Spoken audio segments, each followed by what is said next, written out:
i temi dell'economia a partire dalle 11 con il professor Claudio Borghi Aquilini, responsabile economico della Lega Nord. Abbiamo tanti argomenti sia di politica economica e di questioni economiche interne, sia di politica economica europea, il caso Grecia su tutti e tutto ciò che ne discende, con l'allarme lanciato in prima pagina sul principale quotidiano italiano, il Corriere della Sera, da Francesco Giavazzi, economista bocconiano, esperto europeista, diciamo così, sulla questione dell'euro pericolante, della moneta unica pericolante sulla scorta del caso Grecia. Però l'economista Giavazzi chiude il suo articolo con una sorta di intimazione. Da ieri i nemici dell'euro devono sapere che Francoforte rimane il presidio della moneta unica. Cercheremo di approfondire il tutto con Claudio Borghi Aquilini tra poco. Intanto, prima pagina dell'agenzia ANSA di stamani che si apre proprio su questa questione, la Banca Centrale Europea che dice no ai titoli di Stato greci come garanzia per le operazioni di finanziamento delle medesime banche greche. Le borse in calo, la Grecia è impicchiata, il governo greco però si dice sulla strada del risanamento, con la Banca Centrale Europea che a suo dire preme sull'Eurogruppo per raggiungere un accordo. Al contrario però la Banca Centrale ha deciso di non accettare più i titoli greci in garanzia, il che significa, in soldoni, chiudere i rubinetti alle banche greche. Ne parleremo dopo. Mentre la politica italiana continua a tenere banco in prima pagina sull'ANSA, il patto del Nazareno si sfalda, scontro tra PD e Forza Italia, qualcuno sospetta che sia uno scontro fittizio, e ancora dal primo piano dell'ANSA le stime dell'Unione Europea che gelano l'ottimismo sull'economia. Il prodotto interno lordo in Italia è fermo, il deficit al 2,6%. E poi c'è una notizia terrificante che mette in prima pagina, ve ne ha già parlato poco fa il direttore Morelli, il TGcom 24 di Mediaset, è una denuncia delle Nazioni Unite: bambini iracheni crocifissi e sepolti vivi dallo Stato islamico, minori rapiti e venduti come schiavi sessuali e altri anche con problemi mentali usati come kamikaze o scudi umani. Lo si legge nel rapporto del Comitato delle Nazioni Unite sui diritti dell'infanzia. Bambini iracheni rapiti da militanti dello Stato islamico vengono poi rivenduti come schiavi del sesso. È una delle denunce contenuta in un rapporto del Comitato delle Nazioni Unite sui diritti dell'infanzia, ma non finisce qui, perché le barbarie dei terroristi non si fermano a questo terribile capitolo. I minori vengono anche brutalmente uccisi tramite crocifissione o sepolti vivi. Minori addestrati a combattere, usati come scudi umani. Ragazzi di età inferiore ai 18 anni vengono addestrati dallo Stato islamico a combattere e sono sempre più utilizzati come kamikaze o scudi umani per proteggere le strutture dei terroristi contro gli attacchi aerei americani. Ci sarebbero video che documentano l'uso come kamikaze di bambini con problemi mentali. La portata del problema è enorme, ha detto all'agenzia Reuters Renate Winter, una dei 18 membri della Commissione delle Nazioni Unite che ha redatto il resoconto. Siamo profondamente preoccupati per la tortura e l'uccisione di quei bambini, in particolare quelli appartenenti, ma non solo, a minoranze. Le vittime sono per lo più bambini yazidi o cristiani, ma anche sciiti o sunniti. Tanto i militanti dello Stato islamico, riferisce poi l'ONU, hanno organizzato proiezioni pubbliche nelle piazze delle città sotto il loro controllo delle immagini del pilota giordano bruciato vivo all'interno di una gabbia. A Raqqa, città siriana eletta capitale del califfato, tra gli spettatori c'era un bambino di non più di 8 anni che sorridendo ha affermato: anch'io voglio catturare e bruciare dei piloti. Questo per quanto riguarda l'ennesimo capitolo di orrori dello Stato islamico. Intanto, prima di aprire il capitolo economico, come vi dicevo a partire dalle 11, io vorrei tornare su una questione che tratteremo più in dettaglio la settimana prossima e che abbiamo già anticipato peraltro in una puntata dell'altra settimana di Onda Libera, a partire dal caso di Massimo Giuseppe Bossetti in carcere per l'omicidio di Yara Gambirasio. Da lì è venuta fuori una questione relativa al famoso DNA, dico famoso perché ne parlano ormai in tanti, e abbiamo sentito dal genetista Marzio Capra, che sarà ancora nostro ospite, come va inquadrata da un punto di vista scientifico la questione relativa a una delle ultime notizie emerse, cioè alla composizione particolare di quella traccia che ha portato in carcere Bossetti come ipotizzato autore dalla procura, dall'accusa dell'omicidio di Yara Gambirasio. Ebbene, quel tipo di traccia lì scientificamente non è spiegabile.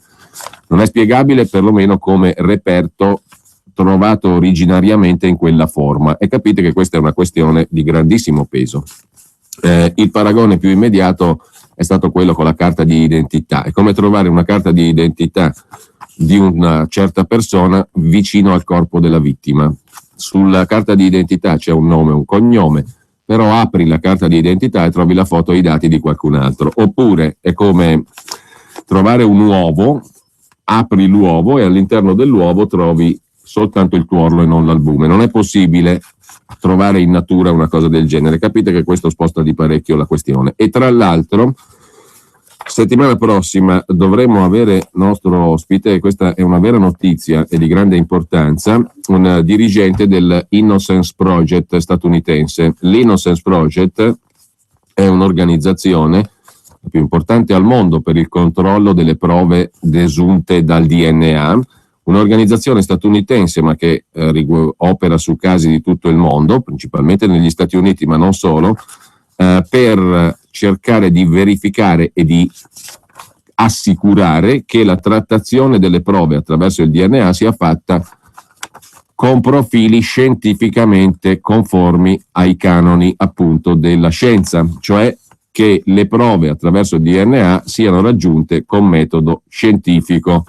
E in molti casi l'Innocence Project statunitense ha anche contribuito a togliere dal capo dell'imputato determinate accuse che erano state raggiunte con un metodo non scientifico, con un utilizzo non scientifico della prova del DNA. Bene, avremo molto probabilmente con noi uno dei responsabili dell'Innocence Project americano, al quale è stata sottoposta la questione relativa al caso Bossetti. Sotto un profilo generale, questo è il punto importante per tutti noi. Addirittura, secondo l'Innocence Project, questa vicenda potrebbe essere un leading case in Europa, cioè un caso simbolo in Europa, perché non si era mai verificata una scoperta del genere. Che ne dicano gli esperti nostrani? Questo è un altro punto di estrema importanza. Avete visto che sui giornali non se ne è parlato affatto di questa questione scientifica in primo luogo, e in secondo luogo, anzi a pari merito naturalmente, è una questione anche che ha a che fare con l'andamento di quella vicenda processuale che è ancora la sua fase inquirente per la verità, e che però diventerà una vicenda processuale che riguarda l'imputato Bossetti in carcere da parecchi mesi in isolamento. E naturalmente la scoperta rischia di cambiare completamente il corso di quel processo, sempre che abbia una rilevanza pubblica. Non a caso poi sono scomparse dai giornali qualsiasi tipo di considerazione su questa che è una vera bomba all'interno di questa indagine, perché è talmente clamorosa la scoperta che non ne sta parlando davvero nessuno. Questo è molto strano, a dire il vero, o meglio, può essere molto strano, può essere molto comprensibile per alcuni che ragionano in maniera non conforme agli standard, diciamo così. In ogni caso sta di fatto che nessuno ne ha parlato. La cosa è talmente clamorosa che l'Innocence Project americano ha immediatamente colto la portata di questa vicenda. Magari in Italia si fa fatica a coglierlo, ma l'istituzione americana l'ha colta al volo, e quindi avremo, spero, con noi uno dei direttori dell'Innocence Project per discuterne di questa vicenda. Ne ha discusso in Italia, io vi ho segnalato l'altro giorno sul blog del sito internet del Fatto Quotidiano l'avvocato e docente di diritto Luca Dauria. Sarà anche lui con noi settimana prossima, insieme ancora al genetista Marzio Capra, perché dobbiamo approfondirlo questo punto, ripeto, non solo in relazione alla vicenda processuale di Massimo Giuseppe Bossetti, che è già importante di per sé, ma in relazione a tutti i cittadini. Questa è una questione che, esattamente come il processo per la strage di Erba, riguarda tutti attraverso un caso individuale, singolo, diciamo così, non individuale nel caso di Erba, ma attraverso un caso specifico o un caso individuale. La questione che si pone è di carattere generale. Si pone una questione di carattere generale sull'andamento del processo, sul modo di fare giustizia, sulla correttezza dei dati che vengono inanellati per far pendere sul capo di qualcuno un'accusa e poi magari condannarlo. È evidentemente una questione politica in senso lato, riguarda tutti perché riguarda l'esercizio della giustizia secondo i canoni. In questo caso stiamo uscendo dai canoni scientifici, questo è il punto clamoroso che emerge dalla scoperta del DNA, scoperta dalla rilevazione che era stata fatta fin dall'inizio delle indagini e che è venuta fuori però solo adesso. Cos'è venuto fuori? Che in estrema sintesi la traccia che ha portato in carcere Massimo Giuseppe Bossetti è una traccia stranissima, scientificamente non spiegabile, perché il DNA non torna, e non torna perché non c'è una parte del DNA che ci dovrebbe essere, il DNA mitocondriale, c'è solo la parte cellulare, e in più c'è una parte di DNA mitocondriale di terza persona ignota. È come se voi appunto in un uovo trovaste il tuorlo della gallina e l'albume dell'elefante dentro un uovo chiuso, non manipolato, perché tale doveva essere per avere valore di prova. Evidentemente, se trovate il tuorlo della gallina e l'albume dell'elefante, siete in presenza di un uovo manipolato, evidentemente. Non è l'uovo originale. Questo è il punto centrale e ne ha parlato l'avvocato Luca Dauria, che sarà con noi. E vi vorrei proporre anche un'ulteriore considerazione che fa l'avvocato Luca Dauria sempre sul blog del Fatto Quotidiano, perché a partire da quella scoperta, da quel dato scientifico che non torna in quei termini, tanto che l'Innocence Project americano ha colto a pieno la questione, in Italia no, benissimo, a partire da questo ne discende anche un'altra considerazione. La vicenda processuale relativa all'omicidio di Yara Gambirasio presenta anche una serie di problemi dal punto di vista, quello che dicevamo prima, del modo in cui si fa giustizia, del modo in cui si mette in piedi un processo, del modo in cui si accusa una persona ed eventualmente la si condanna. Si è detto infatti, commenta l'avvocato Dauria, che la traccia reputata fresca, perché ci hanno detto quella traccia del DNA nucleare che incastra l'indagato era fresca, era assolutamente copiosa, abbondante, disponibile, fresca. Però c'è il problema che presenta un triplice profilo genetico, quella traccia, un profilo di DNA nucleare riconducibile all'imputato, Bossetti, e 2 profili di DNA mitocondriale, uno compatibile con la vittima, Yara, un altro appartenente a un soggetto ignoto all'indagine, completamente sconosciuto. È stato anche osservato che il DNA non è separabile in maniera naturale, dunque una traccia che è stata detta fresca di DNA nucleare deve per forza contenere la sua omologa mitocondriale e un profilo mitocondriale di persona diversa, ignota, non può esistere unito a un profilo nucleare che non corrisponde a questo ignoto. Capito? Ci sono evidentemente delle contraddizioni insanabili scientificamente. Sarebbe appunto, scrive l'avvocato Dauria, come trovare un uovo con il tuorlo di gallina e l'albume di elefante, per semplificare e banalizzare il discorso, per metterlo a livello di una metafora comprensibile.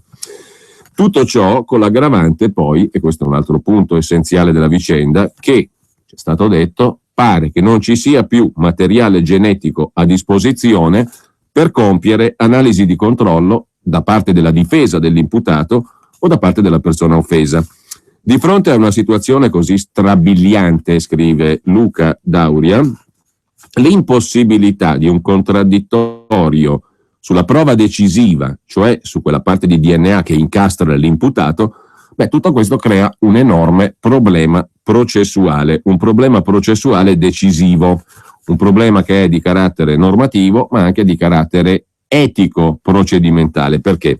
Perché la Costituzione italiana, all'articolo 111, impone, non suggerisce, ma impone che la prova penale, la prova in un dibattimento, si formi nel contraddittorio e esclude che possano far parte del corredo decisionale del giudice dati non verificabili. Cioè, la Costituzione italiana dice, articolo 111, quello famoso del giusto processo, che la prova si deve formare in contraddittorio, che non possono far parte delle prove sulla base delle quali il giudice giudica i dati che non siano verificabili. Sarebbe come decidere in base a una testimonianza senza poter controesaminare il testimone, oppure tornare al giudizio divino, che consisteva nel decidere la colpevolezza sulla base di prove fisiche, come ad esempio camminare sui carboni ardenti, confidando nel fatto che la divinità avrebbe offerto il responso migliore circa la colpevolezza o l'innocenza del soggetto accusato. Questa esigenza normativa, cioè la Costituzione impone che si formi la prova nel contraddittorio, diventa anche una norma di carattere morale. Perché? Perché questa regola viene definita la regola del giusto processo. Giusto sta a significare una valutazione etica, morale, giusto appunto. Questo sta a significare che quando non si ha la prova nel contraddittorio, il processo è ingiusto, perciò immorale, argomenta l'avvocato Dauria. È un problema procedurale e di metodo che addirittura viene prima di ogni valutazione della prova medesima, cioè di ogni valutazione sulla reale capacità della prova di determinare la colpevolezza o l'innocenza dell'accusato. Sembra una questione bizantina, scrive Dauria, ma così non è, e in effetti non è così, perché è una questione centralissima anche questa. Basti pensare che la tortura e tutti i sistemi di coartazione dell'imputato, compresa la macchina della verità, sono vietati dal nostro ordinamento, non solo perché inaffidabili, ma perché violano il sacro principio del contraddittorio. Quale conseguenza dunque per un mezzo di prova che si presenta al giudice con queste caratteristiche? Credo, dice l'avvocato Dauria, che la conseguenza prima sarebbe l'inutilizzabilità di una prova di questa natura. Una prova che è scientificamente inspiegabile, punto primo, e secondo punto, non ci puoi fare più nulla perché è stato detto che non c'è più. Quindi il principio del contraddittorio è violato. Quindi, conseguenza, la prova è inutilizzabile oppure è nulla per violazione del diritto di difesa.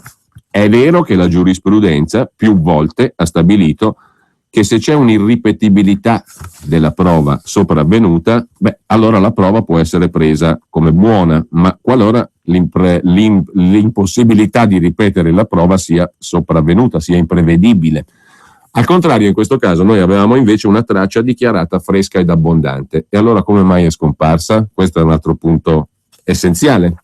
È vero che la giurisprudenza dice, certo, se l'inquirente ha raccolto una prova che non c'è più per imprevedibili eventi successivi, una prova che non posso più sottoporre al contraddittorio, ma non lo posso più fare perché imprevedibilmente la prova si è consumata, tra virgolette, mettiamola così. In questo caso invece stiamo parlando di una prova che era stata definita fresca, copiosa e abbondante. E allora perché è scomparsa? Perché non c'è più? Perché in questo modo si violerebbe sì il principio del contraddittorio e il diritto di difesa. Auguriamoci dunque che il diritto e la morale processuale prevalgano rispetto alle esigenze di una malcelata legalità sostanziale, scrive l'avvocato Dauria, col quale riprenderemo questo punto, che in effetti non è una questione bizantina, perché prima ancora di entrare sul discorso scientifico, cioè su quella cosa inspiegabile anche secondo l'Innocence Project americano, datevi a fare un giro sul sito internet innocenceproject.org, Innocence Project, tutta una parola sola.org, e vi vedete che cos'è l'Innocence Project, che è reputato così giustamente interessante questo caso, perché scientificamente non si era ancora presentata una cosa del genere, perlomeno non nella casistica forense che abbiamo a disposizione. Ma qui c'è un altro punto. Prima di entrare nel discorso scientifico che faremo, c'è anche un altro punto precedente. Se la prova non c'è più, e non si tratta di una prova che è scomparsa in maniera imprevedibile, di una irripetibilità sopravvenuta e non prevedibile, perché tu avevi detto all'inizio che la prova era copiosa, abbondante, fresca, non c'è più e si pone un grosso problema. Il problema è quello appunto della violazione dell'articolo 111 della Costituzione, per cui la prova si forma nel contraddittorio. Ed è un problema col quale ci confronteremo, credo martedì prossimo, per questa trasmissione. Intanto, piccolo stacco che ci permette di collegarci telefonicamente con Claudio Borghi Aquilini e poi ci risentiamo tra pochissimo.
Europa di Carlos Santana, naturalmente nel giorno in cui qualcuno lamenta la possibilità che l'euro faccia una brutta fine, ma nessun pericolo. Da ieri i nemici dell'euro devono sapere che Francoforte, la Banca Centrale Europea, rimane il presidio della moneta unica. Il tutto sulla scorta del caso Grecia, di cui, come vi avevo detto prima, parliamo con Claudio Borghi Aquilini, responsabile economico della Lega Nord, che da Vigevano ieri sera sta andando verso l'Abruzzo e poi ancora in giro come una trottola per l'Italia. Buongiorno Claudio. Buongiorno, scusate se parlo piano ma sono sul treno, poi dopo no, l'importante degli emissari della BCE sono sparsi qua nei diversi posti, non vorrei che poi dopo non ci arrivo a Pescara. Piano o non piano noi ti sentiamo distintamente, quindi questo è ciò che conta. Allora, il caso Grecia da una parte, e ne parliamo senz'altro, ma poi ci sono anche una serie di notizie domestiche sulle quali credo, Claudio, valga la pena di spendere qualche parola. Intanto pare proprio che rinasca il Ministero per il Mezzogiorno, guidato da una donna che subentrerà all'ex Ministero degli Affari Regionali. Poi c'è la questione della bad bank, vale a dire, pare che Ministero del Tesoro e Banca d'Italia, lo hanno confermato, si stia creando una sorta di banca cattiva nella quale far confluire tutte le sofferenze bancarie italiane. Garante il contribuente, cioè il cittadino, per 180 miliardi di sofferenze bancarie. Poi c'è lo sceno balletto sulle popolari, compresa qualche ombra di speculazione sulla riforma delle banche popolari che il governo ha in animo di fare, e poi c'è la questioncella del 3% di soglia di evasione per i reati fiscali rispetto all'imponibile, il 3% dell'imponibile, la soglia di non punibilità penale per i reati fiscali, frode o non frode, Berlusconi o non Berlusconi. La norma però a quanto pare avvantaggerebbe intanto le solite banche e qualche colosso industriale, ad esempio quello farmaceutico Menarini, finanziatore e vicino al premier Renzi. E poi pare che ripartano anche le No. Ho sbagliato. O errato. Sicuramente equivocando. Sto equivocando. Secondo me sei un gufo. Sono un gufo anche perché non capisco per quale motivo poi riparta già lunedì prossimo, dice il Sole 24 Ore, la privatizzazione del 5-6% dell'Enel, con gli advisor Equita e Clifford Chance all'opera al Ministero del Tesoro. Non ho capito perché questo dovrebbe salvare la ghirba a tutti noi e essere un'operazione utile per noi cittadini. Da dove vogliamo partire, Claudio? Intanto magari spiegaci cosa è successo ieri fra banche. Secondo me quei 4 spettatori che hanno ascoltato sono già girato per evitare l'esplosione del fegato. No? Sono scappati. Beh, quelli che sono rimasti invece gli spieghiamo magari cosa è successo ieri, che la Banca Centrale Europea, ci è stato detto, ci è stato spiegato, in pratica ha sospeso di fatto il finanziamento alle banche greche, cioè ha detto che non accetta più in garanzia titoli del debito pubblico della Grecia. Si apre quindi a quanto pare un nuovo capitolo della vicenda Grecia. L'unico modo a questo punto per le banche greche di avere liquidità sarebbe attraverso lo sportello d'emergenza della Banca Nazionale Greca, della Banca Centrale Greca, che peraltro è soggetta al volere della Banca Centrale Europea. Conseguenza di tutto questo, crisi greca che fa un altro passo, e addirittura il professor Giavazzi, che l'avrai visto sul Corriere della Sera, dice: questa è una manovra di coloro che si oppongono all'euro. Gli oppositori dell'euro hanno l'obiettivo strategico di mettere in scacco la Banca Centrale Europea e in definitiva la moneta unica. C'è il rischio che la Grecia esca dalla moneta unica, ma attenzione, la Banca Centrale Europea è lì, il presidio della moneta unica. Spiegaci tu cosa è successo e quali sono allora le ultime evoluzioni. Giavazzi ha sempre capito tutto, no, di questa storia. Invece probabilmente i nostri ascoltatori ci hanno capito un po' di più, perché in buona sostanza gliel'avevamo raccontato in anticipo più o meno cosa sarebbe successo. Vale a dire che Tsipras ha interesse a rimanere nell'euro facendosi pagare dagli altri. No? Questo è lo scopo, quindi in realtà questo grande leader innovativo che è stato presentato dalla solita stampa di regime, no? Come se fosse chissà che cosa, in realtà ha una politica che noi conosciamo abbastanza, che è quella dei Lombardo, dei Cuffaro, insomma, una roba del genere, cioè vale a dire io vado, no? Cioè adesso dico che qui ci saranno soldi per tutti, vado e me li vado a far dare, in buona sostanza. il risultato cos'è stato? Il risultato è che probabilmente qualcosa riuscirà ad ottenere a spese nostre, perché nel caso non si fosse notato, per tutta la settimana si è parlato di titoli legati al PIL piuttosto che di bond perpetui. Cosa significa? Significa che i soldi che noi abbiamo prestato li riavremo in perpetuo, cioè non a dire mai, no? Questo già più o meno lo sapevamo.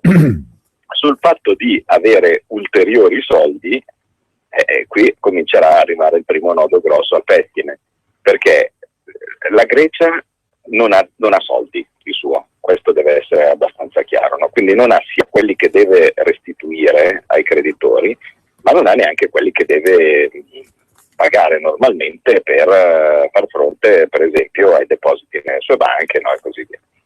Allora che cosa succede? Succede che normalmente quando una banca è in momentanea crisi di liquidità, prende i soldi in modo illimitato dalla Banca Centrale Europea. Per fare ciò, pensate un po' voi, no? Com'è strano il mondo, no? Quindi per farsi prestare i soldi dalla Banca Centrale Europea, da una Europea, garanzia, deve dare dei titoli a garanzia, no?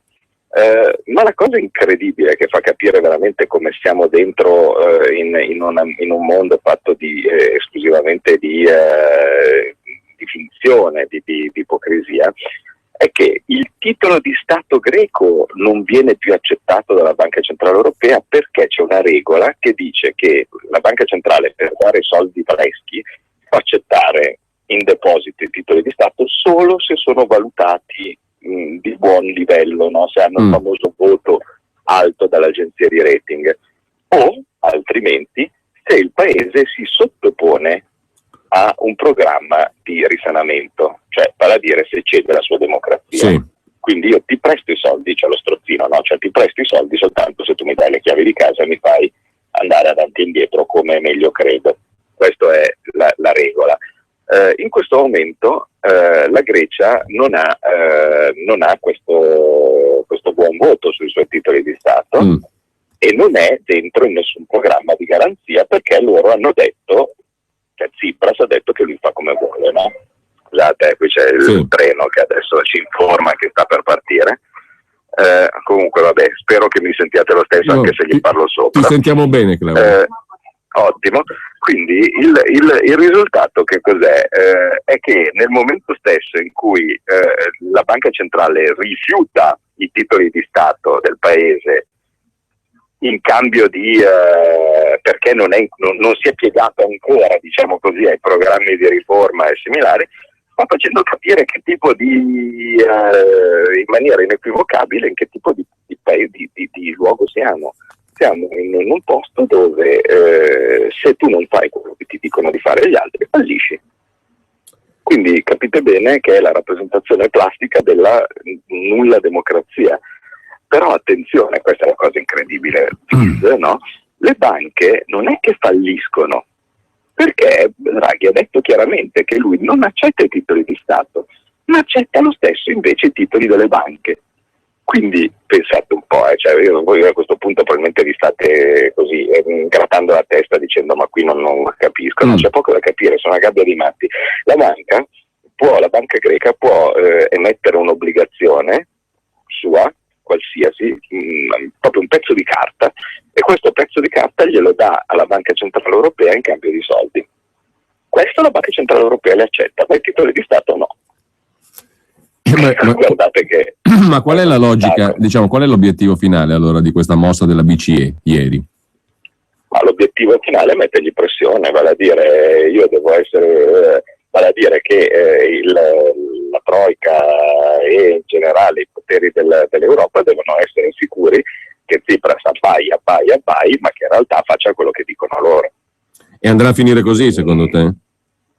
Che farà quello che dicono loro?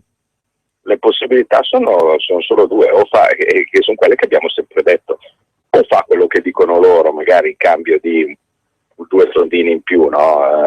e simili, pagati anche da noi, oppure viene calciato fuori. la sua politica, quella di dire noi rimaniamo nell'euro, ma gli altri pagano per noi, non ha molto senso, cioè può andare avanti per un po', solo fino a quando la Germania lo considererà conveniente. Nel momento stesso in cui la Germania non lo considera più conveniente perché considera di essere già rientrata il più possibile dai suoi crediti, considera che grazie all'intervento dei polli, vale a dire che siamo noi in primo luogo, le sue esposizioni nei confronti della Grecia sono già abbastanza rientrate, prende e li lancia via. Non c'è particolare problema per loro, non ne frega nulla, cioè avevano dei grossi problemi quando avevano 300 e passa miliardi di esposizione sulla Grecia. Ormai hanno messo tutto sul conto del condominio, per cui alla Germania veramente interessa molto poco il destino futuro della Grecia. Quindi dipende tutto dalla volontà della Germania, se c'ha voglia li tiene, se c'ha voglia non li tiene. Tsipras non conta assolutamente nulla. Quindi non è in grado, secondo te, il governo greco di fare una politica autonoma? No, non è in grado assolutamente di fare una politica autonoma, come ho sempre detto, che nessun governo in Europa può fare niente. Cioè, è una clamorosa illusione quella di pensare che ci sia un qualsiasi tipo di autonomia politica, monetaria o qualcosa del genere dei governi all'interno dell'Eurozona. I governi all'interno dell'Eurozona possono fare o quello che gli viene detto di fare, oppure uscire. Questa è l'unica alternativa. E se la Grecia esce dall'euro, che succede? Se la Grecia esce dall'euro, sono abbastanza convinto che cercheranno di fare tutto il possibile per dimostrare nel modo più chiaro che ci saranno sofferenze, danni, disperazione, però anche lì penso che il loro piano andrà male, perché è evidente che la Grecia, uscendo dall'euro, è nei guai. La Grecia, il tetto per la Grecia è nei guai, se rimane dentro e se esce, no? Perché situazione molto diversa rispetto a noi, dove se rimaniamo dentro siamo nei guai, se usciamo invece andiamo benissimo, perché l'Italia ha i prodotti, cioè nel momento stesso, e soprattutto non sta ricevendo soldi da nessuno. È un po' la differenza fra un paziente sano che è in ospedale e uno che invece è in terapia intensiva, no? Se io faccio uscire fuori il paziente che ha leve di questo tipo, è un po' dura per lui, mentre invece noi non avremmo problemi, no? Saremmo liberi. Nel loro caso, invece, uscendo dall'euro, smettono di ricevere i soldi da noi. E smettere di ricevere i soldi da noi e non avere un tessuto industriale, un'economia forte, sufficientemente forte, da potersi rimettere in piedi approfittando delle valutazioni non è particolarmente semplice. La Grecia dovrebbe defaultare su tutto il suo debito e a quel punto rimettersi in piedi in modo molto molto difficile. Io sono abbastanza convinto comunque che in ogni caso questa cosa poi dopo, che verrà presentata come un caso analogo agli altri, cioè vi farà vedere che la Grecia avrà degli esempi o dei problemi o dei crediti, ecco, questo succederà anche a voi, no? Cosa che ovviamente non è, ma nonostante tutto io sono abbastanza convinto che dopo un iniziale periodo di casino la Grecia poi dopo si riadatterà, e quindi io spero che la Grecia, che la Merkel faccia la sciocchezza dal suo punto di vista di cacciare fuori la Grecia, perché poi si dimostrerà che la Grecia, nonostante queste condizioni proibitive, riuscirà a rimettersi in piedi. Quindi in pratica quello di ieri è una sorta di ultimatum della Banca Centrale Europea alla Grecia?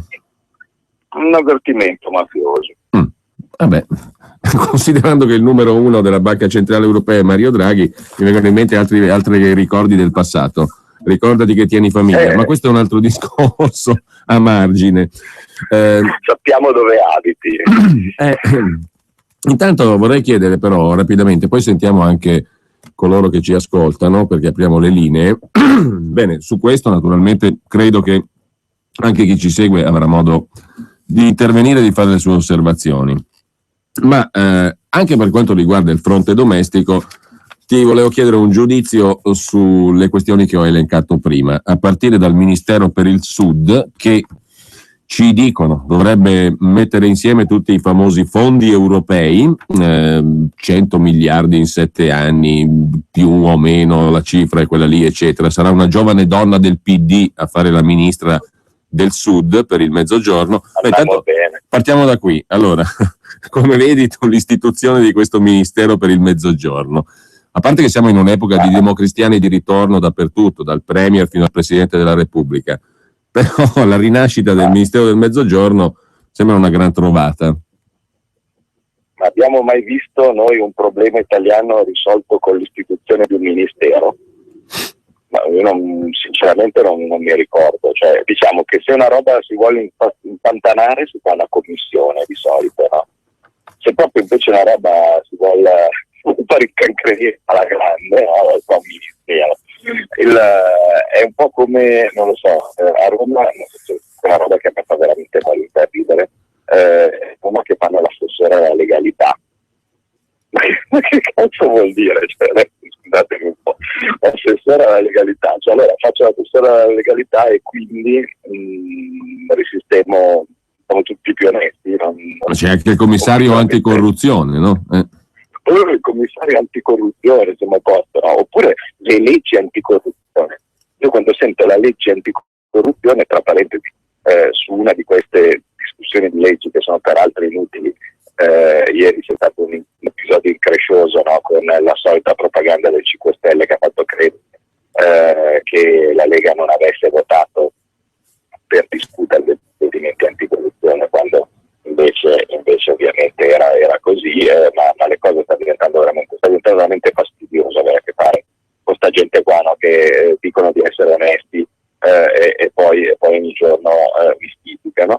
Comunque le leggi anticorruzione, queste cose qua a me fanno venire l'orticaria, perché cioè, la corruzione è un reato, cioè se bastasse fare una legge per eliminarlo allora facciamo la legge anti-omicidi, no? Che così ci togliamo un problema abbastanza grave, oppure la legge antipovertà. Quindi in realtà niente, è fumo come tutta l'operatività o diciamo, la situazione economica, sociale, politica messa in moto dal governo Renzi. Nulla.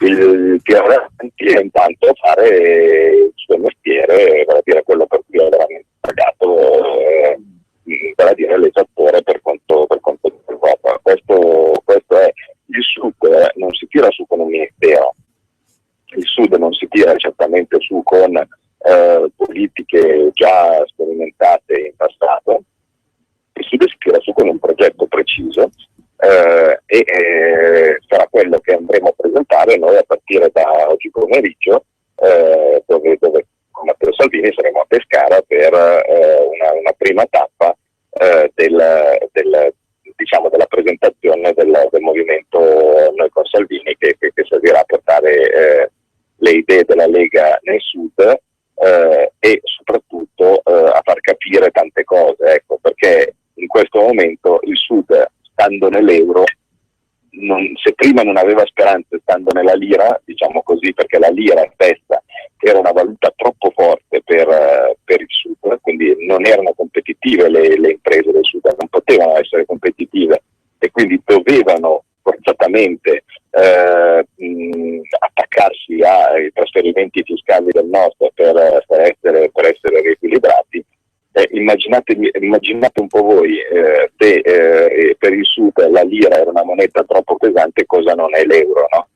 Per cui è uno dei momenti in cui diciamo, le esigenze del Nord e quelle del Sud sono allineate e viene abbastanza a fagiolo, perché è anche uno dei momenti in cui la Lega, come abbiamo visto dal disfacimento di tutte le alleanze di tutti i partiti che una volta componevano il centrodestra, deve mettersi nell'ottica di dover fare da sola, perché non può più fidarsi di nessuno. Insomma, mi sembra che il panorama dei potenziali alleati, diciamo così, è sconfortante. Sì, anche l'ultima vicenda del presidente.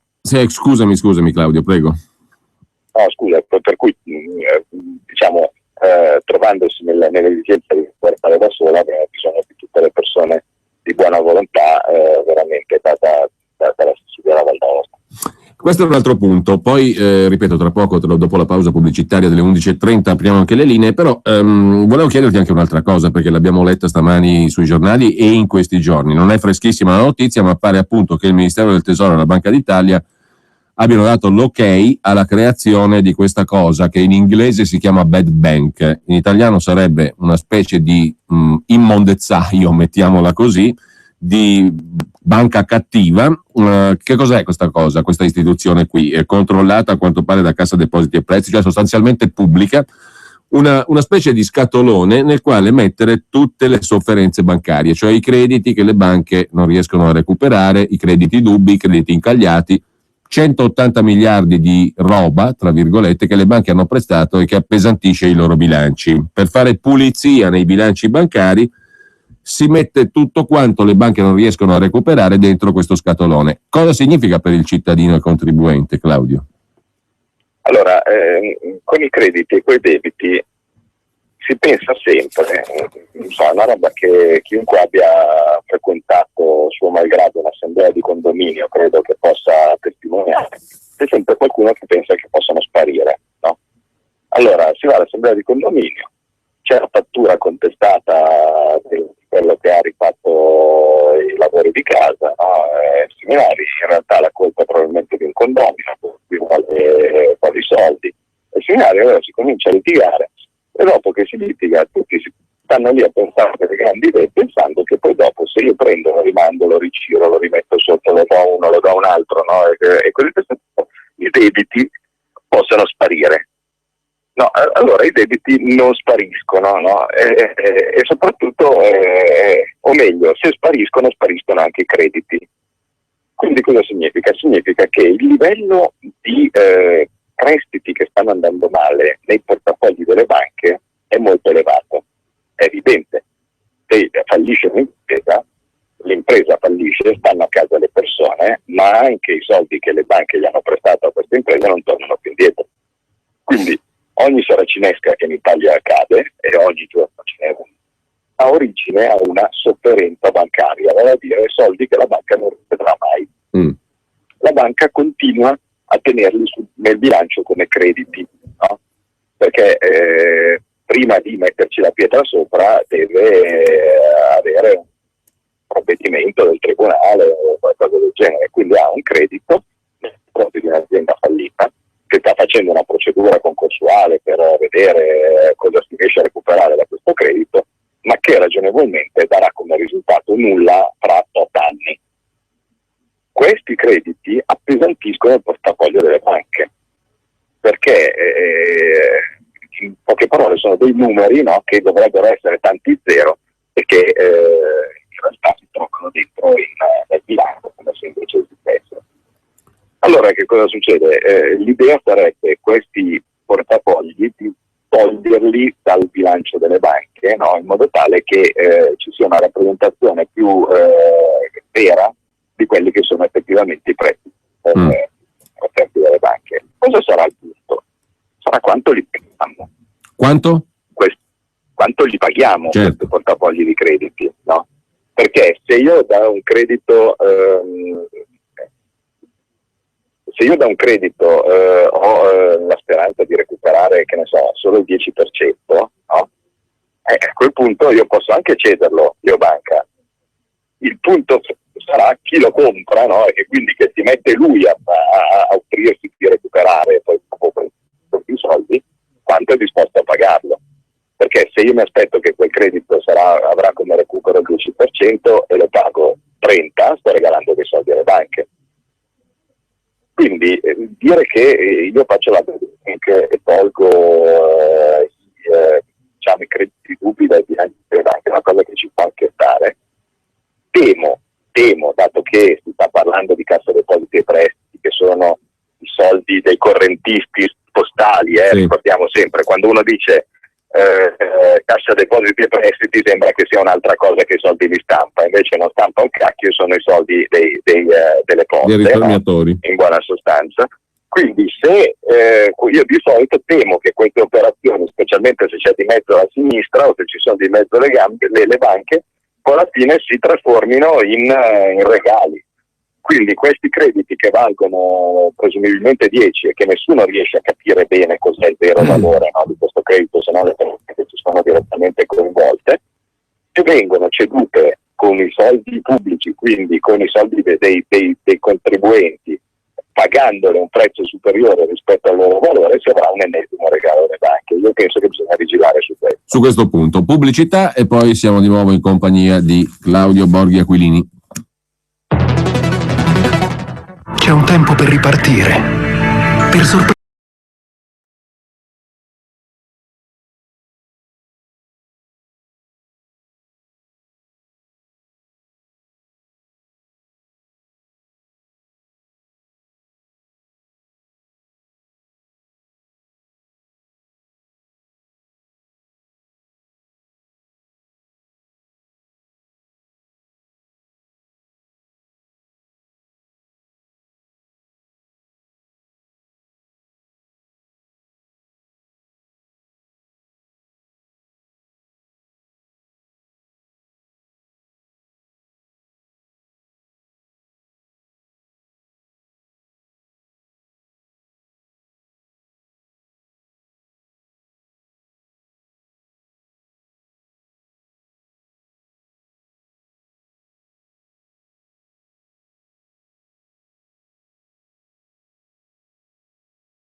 ...86 23 44 22.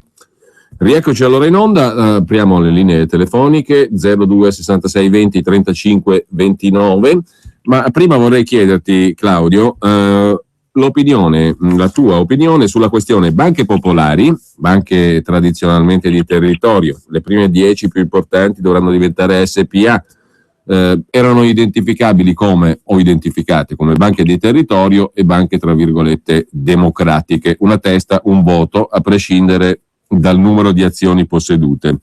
Su questo il governo dice no, SPA diventino a tutti gli effetti banche diverse, per così dire. La questione riguarda alcune, le principali banche popolari. Ci sono ombre di speculazione del fondo Algebris, il fondo di David Serra, il finanziere molto vicino al premier Renzi. C'è la questione di famiglia della ministra Boschi, a margine di questa vicenda, a margine o al centro, non lo so. Il padre è vicepresidente di Banca Etruria, che ha avuto un boom pazzesco in borsa, no? E continua ad averlo anche ieri, sulla scorta delle notizie proprio di riforma del settore delle banche popolari. La tua opinione su questo e anche sull'altro capitolo che ha fatto discutere, anche in relazione all'elezione del Presidente della Repubblica per un eventuale do des con Berlusconi, cioè la questione della non punibilità penale per chi evade il 3% del fatturato o dell'IVA da dichiarare. Adesso si vedrà quale sarà la soluzione definitiva, ma volevo il tuo punto di vista su queste due questioni qua.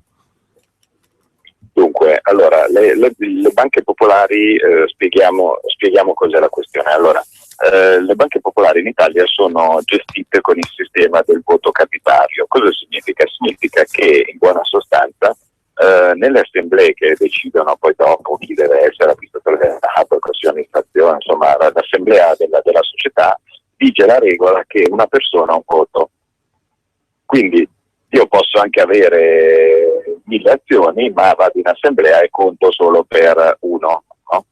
Allora, questa scelta ha delle conseguenze. In buona sostanza comporta che chi è che comanda? Comanda la gente del territorio, o anche tante volte i dipendenti stessi della banca, insomma chiunque riesce a essere organizzato. Quando in passato ci sono state dei contrasti su chi dovesse comandare in una banca popolare, gli scontri, diciamo così, tra fazioni si risolvevano con i pullman, perché se uno voleva a un certo punto portare più voti rispetto alla lista avversaria, allora doveva portare più persone come con una singola azione, e quindi poi dopo l'assemblea si faceva al palazzetto. Questa cosa qua è un pochettino, sembra un tantina, però ha avuto sicuramente un merito, vale a dire di agganciare la banca al territorio e di evitare che arrivasse un qualche speculatore senza scrupoli similari che si comprasse la banca. Ecco, in questo caso invece il governo amico degli speculatori sta pensando, anzi ha già pensato perché ha fatto un decreto legge, di far diventare le banche delle società per azioni. Questa modifica che cosa comporta? Comporta che volendo potrebbe arrivare, approfittando del fatto che siamo in difficoltà economica e quindi i prezzi di tutto compreso delle banche sono molto basse, potrebbe tranquillamente arrivare, che ne so, un mese con soldi riciclati e così di questo tipo, e comprarsi man mano la proprietà della Popolare di Sondrio, del Credito Valtellinese o qualche altra banca molto forte nel territorio che ha contribuito alla prosperità, no, del territorio medesimo. Perché Renzi fa una cosa del genere? Come detto in tempi non sospetti, l'idea sua è quella di levarsi di torno il solito problema del Montepaschi. Cioè, in buona sostanza, lui vuole mettere le mani su Banca, che è la popolare più grande, no? In modo tale che una volta messe le mani su Banca, che è la popolare quindi di Bergamo, Brescia, no? e di questi territori, riuscire a fargli digerire il Montepaschi, no? Appioppandoglielo. Questo è il problema principale che ha in testa. Di sponda, invece, rendendo contendibili le popolari, fa salire il prezzo delle azioni, che guarda caso sono in mano al suo amichetto Davide Serra. Curioso, cioè, questo così ha previsto che chissà come mai i titoli delle popolari sarebbero magicamente salite, no? Strano. Indagini no, non se ne fanno, perché questo sicuramente così ha avuto un'idea sua. Facoltà divinatorie. Dall'altra parte fa un favore sempre a chi pacchetti di queste azioni le aveva, vale a dire per esempio il padre, guarda caso, della ministra, chiamiamola come vogliamo, non so bene che cosa sia, Maria Elena Boschi, che è altissimo vigente della Popolare dell'Etruria, che guarda caso anche qui è il titolo che è più salito, no, rispetto in corso seguito di queste notizie. Cosa volete fare così? Cioè, se le avessimo fatte noi queste cose avrebbero buttato la chiave. Le fanno loro, va tutto bene. Per quanto concerne la storia dell'evasione, e poi sentiamo le prime telefonate allo 02 66 20 35 29, e la soglia di non punibilità penale per il 3% dell'imponibile o dell'IVA da pagare sui reati fiscali tipo frode, forse non frode perché non bisogna favorire Berlusconi, ma comunque magari le banche o gli amici? Mi pare che sia già stato evidenziato che la questione era stata originata per tirar fuori dai guai un'altra società nei guai, amica del comitato d'affari che ci sta governando, vale a dire la Menarini Farmaceutici, sì, che guarda caso aveva un contenzioso proprio che rientrava, ma per tanti soldi, che rientrava proprio in questo famoso limite del 3%.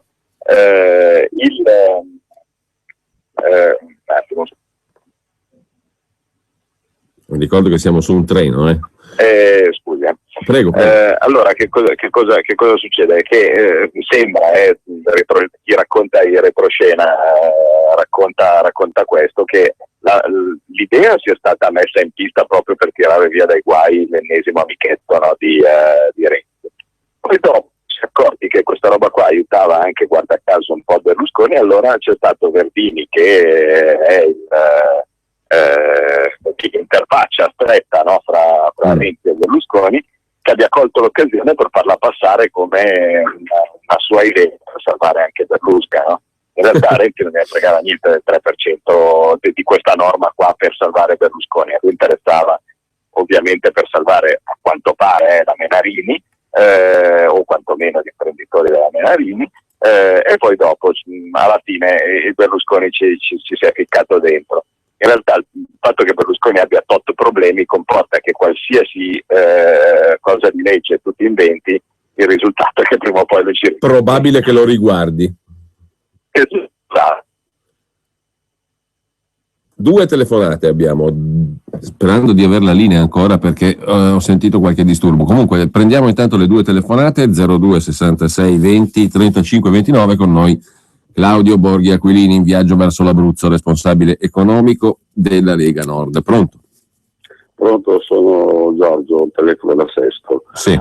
Dottor Chenacca e professore, sono un po' spaventato da quello che avete detto, però io mi rifaccio al discorso che Salvini propone, vale a dire, per risolvere questo grosso problema italiano, soprattutto nordico, è la tassazione, perché se dopo domani si dovesse decidere di portarla al 15% come noi vogliamo, e magari con un IVA che sia rapportabile al 15%, noi chiaramente possiamo dare spazio a tanti, e tanti inizierebbero attività, proporrebbero attività per i figli che non trovano spazio, in modo particolare penso per il turismo di svago e turismo culturale, dove noi chiaramente possiamo farla alla grande, e noi potremmo attirare tutti gli interessi monetari di tutta l'Europa, non voglio dire tutto il mondo. Per cui questa potrebbe essere una soluzione per iniziare, il 15% di tassazione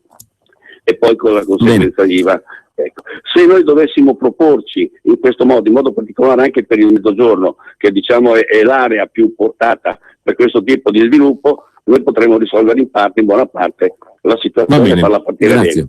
Grazie Giorgio, altra telefonata e poi dobbiamo fare una piccola operazione di recupero della linea con il professor Borghi Aquilini, al quale gireremo le vostre osservazioni. Pronto? Pronto, buongiorno. Buongiorno. Un carissimo saluto a te, Borghi. Sono Alberto da Somma. La mia domanda, per cercare di capire se c'è una via di uscita per la Grecia, se potrebbe la Grecia fare come l'Islanda, come mi sembra aver capito, disconoscere il debito e magari mettere anche in galera qualche banchiere, ripudiare, diciamo così, il debito. Ok. Esatto. Grazie. Bene, grazie anche a te Alberto. Intanto adesso diamo il tempo alla regia di recuperare il collegamento telefonico con Claudio Borghi Aquilini, al quale gireremo poi queste 2 osservazioni. Intanto l'agenzia ANSA continua a tenere in prima pagina ciò di cui abbiamo discusso all'inizio della nostra trasmissione, cioè il no ai bond, ai titoli di Stato greci da parte della Banca Centrale Europea, con il Ministero delle Finanze greco che assicura non ci sarà nessuna ripercussione sul sistema finanziario del paese. Però in sostanza la Banca Centrale Europea, Mario Draghi, ha messo al muro il governo Tsipras, togliendo alle banche greche l'accesso alle normali aste di liquidità e giudicando il programma di salvataggio greco a rischio. In sostanza quello che si diceva prima con il professor Borghi Aquilini, vale a dire un out-out, una specie di out-out. La seconda notizia invece dell'ANSA ci porta fuori da questi ragionamenti e verso la pioggia e la neve anche in pianura. In questo momento c'è qualcosa di simile alla neve che sta cadendo anche qui a Milano. Deraglia un treno vicino alla capitale, intensa invece la nevicata in Piemonte e sul tratto appenninico dell'Autosole.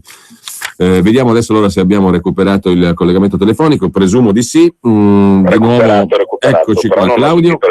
Certo, ti giro io i quesiti. Giorgio ci ha chiesto, o meglio ha messo l'accento sulla questione delle tasse. Dice il problema qui per quanto concerne l'Italia, al di là di quello che avete detto voi prima, che sono tutte questioni preoccupanti, però insomma la proposta nuova vera sarebbe quella della tassazione al 15%. Anche per il Sud può funzionare questa ricetta?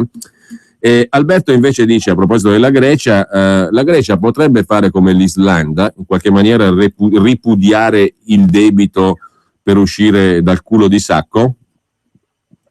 Dunque, è ovvio che il sistema fiscale aiuterebbe moltissimo, però attenti a non finire ed è per questo che noi proponiamo l'aliquota al 15%, questo è indubbio. Bisogna stare semplicemente attenti a non cadere nell'illusione di Tsipras, cioè fare delle cose sensate nel momento stesso in cui non abbiamo sovranità monetaria, poi ci espone a ricatti, perché noi possiamo anche fare il 15% e poi dopo magari quei rilasci dicono ah sì vabbè allora tu fai il 15%, allora io non ti garantisco più i titoli, e poi dopo in una maniera o nell'altra rischi di andare a fondo. Non riusciremo a starci in piedi, per cui il 15% è necessario, o quantomeno insomma la flat tax congegnata come l'abbiamo disegnata noi, non è sufficiente, ecco, a tirarci fuori dai guai, e quindi sta all'interno di un disegno complessivo. Poi l'Islanda è un caso un po' particolare, vale a dire cosa ha fatto? L'Islanda aveva delle banche abnormi, lo Stato era piccolo, non aveva quasi debito pubblico, no?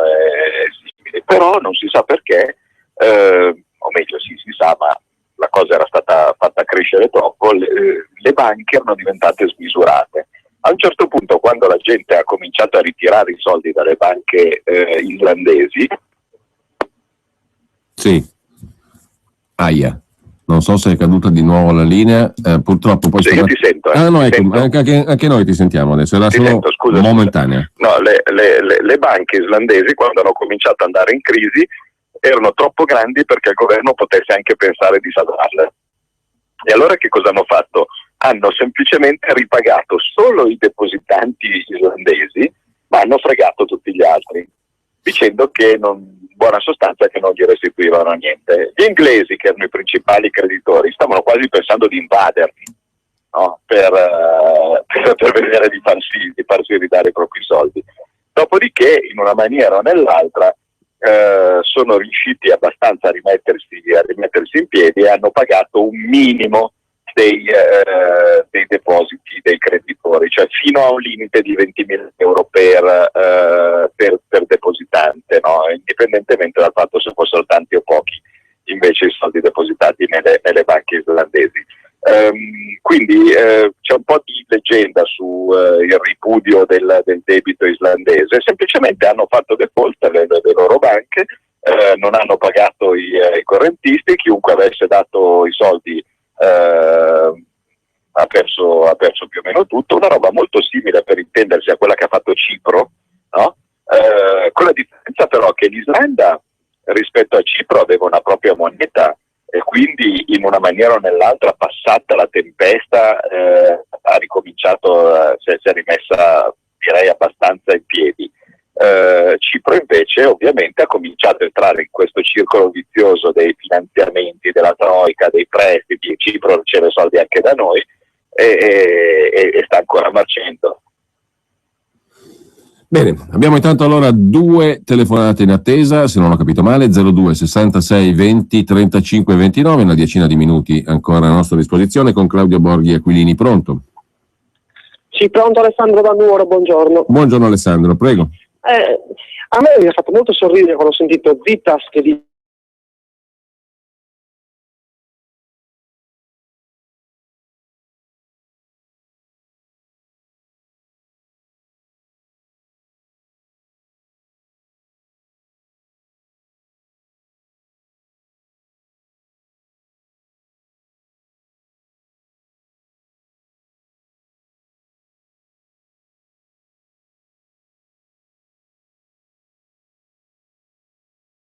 e vi ringrazio sempre di questo grandissimo spazio che fate di informazione, aumentando la base critica, e volevo dirvi Prova Borghi a spiegare come mai abbiamo in buona sostanza due banche in conflitto di interessi, se mettiamo il fondo salva stati e come la scatola cinese, cioè una volta c'è la BCE, una volta c'è l'OMS, una volta c'è tutti questi diciamo acronimi di grande confusione, e poi chicca chi fattura fonte Sole 24 ore oltre 10 miliardi di fatturato può contattare l'Agenzia delle Entrate e hanno già stipulato lo sconto del 50% sulle sanzioni. Auguri, ciao, ti saluto. Claudio.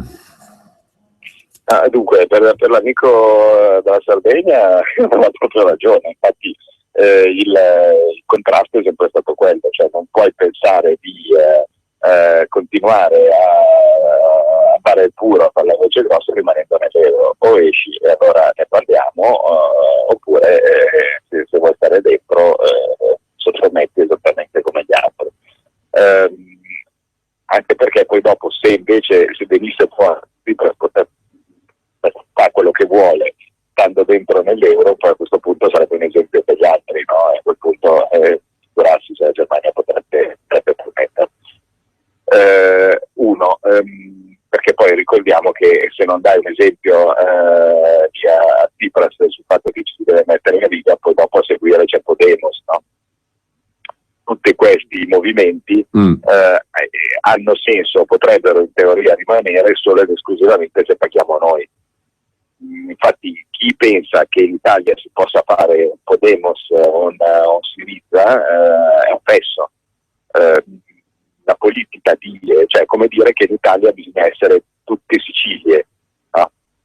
O più presto, cioè finché c'è qualcuno che paga, nello specifico noi, magari uno può anche sognare di avere più soldi, no, dall'Unione Europea, ma in questo momento l'Unione Europea si tiene su degli equilibri soltanto con la nostra capacità di ufficiale pagatore, cioè di fesso.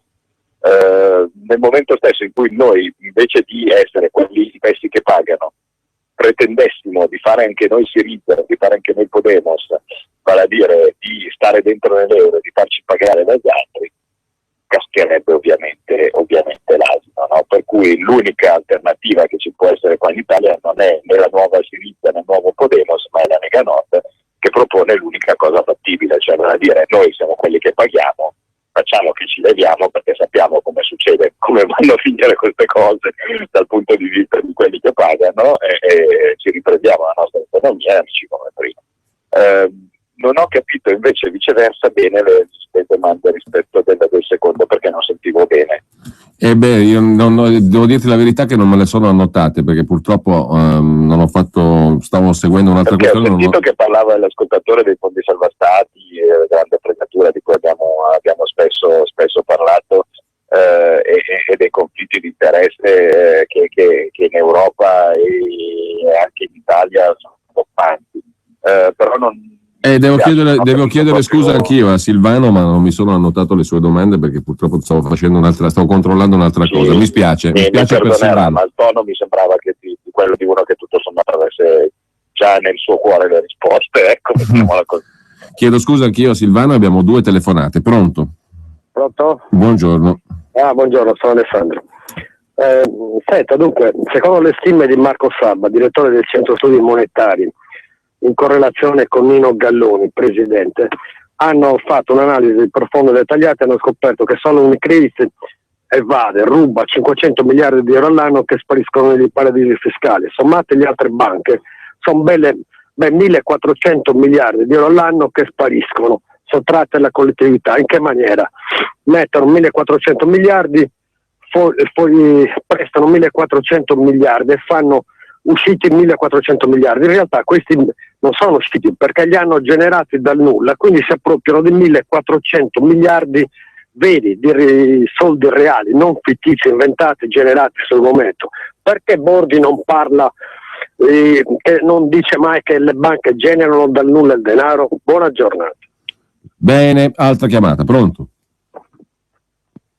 Pronto? Pronto? Sì, buongiorno. Sì, buongiorno, sono Giusy di Varese. Io vorrei che mi fosse chiarito un concetto. Come mai in Europa ci sono i paesi che stanno nell'Europa ma non hanno l'euro? E questi paesi potrebbero avere allora i problemi che ha la Grecia visto che non hanno l'euro. Però non riesco ancora a capire perché sia stata fatta un'Europa di questo tipo, con due tipi di soci. Grazie. Bene, Claudio. Dunque, rispondo prima alla seconda, vale a dire l'Europa con due tipi di appartenenza è stata fatta perché c'erano i furbi e c'erano i fessi. In buona sostanza gli inglesi hanno capito benissimo come sarebbe andata a finire, vale a dire che sarebbe stato un attentato intollerabile alla loro sovranità, e correttamente hanno detto noi la sterlina ce la teniamo. Quanto sia stata lungimirante quella scelta si è visto nel 2008 quando è cominciata la crisi e loro, grazie alla loro sterlina, sono riusciti ad ammortizzare tutto senza dover dire nulla a nessuno, quindi stando a così via, mentre invece dalle altre parti hanno cominciato le troiche, gli obblighi e così via. L'Inghilterra non è ricattabile da nessuno perché è l'unico strumento di ricatto che ha la BCE e l'Europa, deriva dalla moneta. Un discorso come ho fatto alla Grecia non deve essere fatto all'Inghilterra per un semplice motivo che l'Inghilterra non sta sotto il potere della Banca Centrale Europea, ma la sua Bank of England, no? Per cui non deve chiedere nulla a nessuno. Vedete che la differenza è sostanziale, capite anche il livello, diciamo, della nostra battaglia. Per quello che riguarda la creazione invece del denaro dal nulla delle banche, non è proprio così. Cioè, vale a dire, se la banca creasse denaro dal nulla e se lo potesse, diciamo così, fare liberamente, no? Il problema della bad bank e così via. In realtà la banca è vero che denaro dal nulla, perché quando uno gli chiede un prestito, poi dopo la banca accredita il conto di chi sta chiedendo il prestito con del denaro che ha dato lei. Ma non può accreditarlo e basta, come se gli stesse regalando qualcosa. In realtà la banca gestisce dei debiti e dei crediti. A fronte di un credito deve esserci sempre un debito. L'unica entità che, virgolette, crea denaro dal nulla non è la banca. Ti abbiamo perso, Claudio. No, ci sono, ecco. C'è una galleria. Ecco. Scusa, c'è una galleria. No, ecco, scusa, volevo dire, l'unica entità che crea denaro veramente senza bisogno di avere poi dopo un debito o un credito dall'altra parte è la banca centrale. Dall'altra parte, ma anche la banca centrale non se lo può autocreare, tanto è vero che si dice che la banca centrale appunto non può tollerare le perdite sui titoli di Stato che ha, perché poi alla fine dovrebbe sempre fare un giro con i governi. In realtà cosa succede? Quello che veramente in tanti confondono è pensare che la generazione di denaro bancario fatta dalla banca commerciale, che quindi ti presta il denaro, sia così totalmente libera, no? Che la banca a un certo punto possa decidere nel momento stesso in cui è in difficoltà di crearsi 100 milioni, no? Con un click del computer e di mettersele sul proprio conto. Non è così, cioè la banca se presta dei soldi a qualcuno, dall'altra parte poi dopo deve avere un credito, no? Quindi la banca intermedia prestiti, non è che strettamente parlando crea denaro nel senso che molti lo intendono dicendo che io mi metto lì, mi invento una cifra qualsiasi e con questa cifra qua ci posso fare quello che voglio. Le ultime due telefonate, pronto? Pronto? Buongiorno. Buongiorno. Sono Maurizio da Torino. Sì. Dunque, io mi rifaccio al precedente radioascoltatore, nel senso che se nessuno di voi parla del signoraggio. Il signoraggio alle banche, non al popolo. Il denaro viene creato dal nulla sulla base delle riserve frazionarie che questi maledetti istituti hanno a giacenza. Per cui il debito pubblico non esiste, è una grossa truffa, nessuno di noi deve pagarlo, fa bene la Grecia a dire quello che dice, ma poi nessuno ha le palle per dire il debito non lo pago perché non mi spetta. Bene, è caduta purtroppo la telefonata, però devo confessarti, Claudio, che io non ci ho mai capito un tubo su questa storia del signoraggio. Mi sento una bestia quando si parla di signoraggio e di queste teorie, no, e di queste teorie qua. È molto semplice, poi dopo un giorno se vuoi la sciariamo. Perché si confonde la creazione di denaro con debiti e crediti.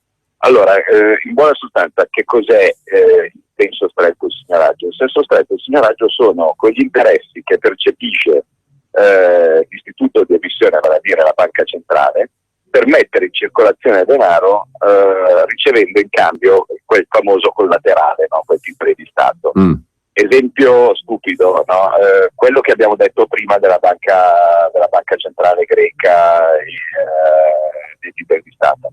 Se la banca centrale greca volesse mettere in circolazione, supponiamo che abbia sovranità monetaria, e vuole mettere in circolazione più dracme, a quel punto cosa fa? Prende o compra titoli di Stato greci, no? E mette in circolazione denaro, banconote, no? Un po' una specie di roba del quantitative easing, per intendersi, no? Così come abbiamo spiegato. Allora cosa succede? Che queste banconote, questi titoli di Stato che ha in portafoglio fruttano un interesse. Questo interesse è diritto di signoraggio, no? In buona sostanza cosa succede? La banca centrale si incassa, dà del denaro che non frutta interesse, tenendosi momentaneamente in tasca dei titoli che invece fruttano interesse, e questo interesse che matura è il suo diritto di signoraggio. In molti invece confondono questa procedura con il fatto che la banca centrale o le banche commerciali creano denaro dal nulla e poi ne possono disporre. No, cioè pensano che la banca che vada all'Unicredit e l'Unicredit ha il potere di creare denaro dal niente senza avere di fronte poi dopo, senza doverselo procurare in qualche maniera, no? a sua volta. In realtà se l'Unicredit mi presta dei soldi, d'altra parte questi soldi li deve prendere da qualcuno, che li prenda dal correntista, no? Il fatto che non lo faccia nello stesso momento, Che succede? Abbiamo perso la coda della conversazione? O ci siamo? Non lo so, chiedo lumi alla regia. Trattasi di telefonata caduta? Sì, o di galleria? No, non è una galleria, è la telefonata caduta sul calar delle 12.01, per cui questo argomento qui lo ripeschiamo appena possibile. Siamo alle 12.01, buon pomeriggio a tutti da Giulio Cainarca. È stato bello finché è durato. Ora però ti rottamo. Se ami la tua pelle, Rottama è il tuo vecchio